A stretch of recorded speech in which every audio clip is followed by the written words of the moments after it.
Welcome to the 5 Minutes to Sexy podcast, where you will learn how to achieve your sexy potential in 5 short minutes a day. Join Lucy, the sexy mama coach, on the modern day mama's journey to achieve a happy, fulfilling, sexy life. Hi, I'm Lucy, your host of 5 Minutes to Sexy. Today's episode is a little off the cuff, just raw, unedited. Here we go. So I see this pop up a whole lot with clients, with friends, and my parenting and my marriage. It really applies across the board to every situation, and that is how to get our emotions under control, and not even so much under control, but just like how to utilize the message that our emotions are sending us, which is something I discuss in my book, Achieving Sexy.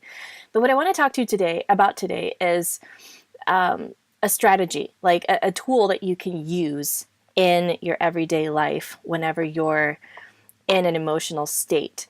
So first of all, I want to acknowledge that the quality of our lives is in direct proportion to the quality of our emotions.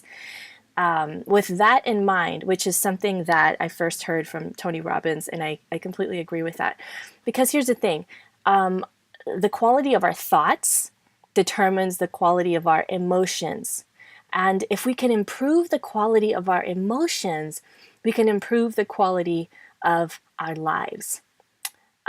So more on that in my book, Achieving Sexy, but here is the 1, 2, 3 strategy that I use and that I teach clients. So whenever you feel an emotion arise, a little science lesson here. So the part of our brain that makes decisions, that plans ahead, that is, logical and wise and strategic, the prefrontal cortex. That's the part of the brain that doesn't really fully develop until somewhere in our mid-20s. Now, unfortunately, the part of the brain that is responsible for our emotions is basically, let's call it the lizard brain. That is our primal instinct to survival. The part of our brain that tells our body to do the things that we don't need to think about, like breathing, your heart beating. It's that survival part. So whenever you start to get emotional, guess what shuts down? Your prefrontal cortex, the part that really that makes good, solid decisions. And that's why when you're in an emotional state, you don't want to make rash decisions. You don't want to lash out and just do or say anything hasty. So the first thing that I do is to recognize whenever you're in an emotional state. What does that look like for you? Do your armpits get tingly? Does your face get hot? Does your breathing get shallow? What does that look like for you? So the first thing is to recognize that. And something brilliant that Brene Brown, if you're familiar with her work, she's a vulnerability and shame researcher. Incredible woman.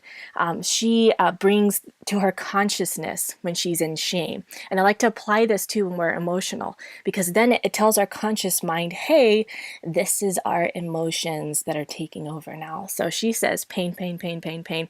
So I like to bring that to my attention. Pain, pain, pain, or shame, anger, just to tell the body, hello, wake up, this is what's going on. And then I go straight into the 5-second rule, which is something that Mel Robbins has a whole book about, highly recommend, counting down from 5, 4, 3, 2, 1. And that gives your brain the signal that, okay, it's action time. It's time to do something different. We're breaking the pattern. And then I go into what is a higher question that I can ask at this point, which is a calibrating question. It's, if you read the book, Questions Change Your Life, fantastic also resource, I highly recommend.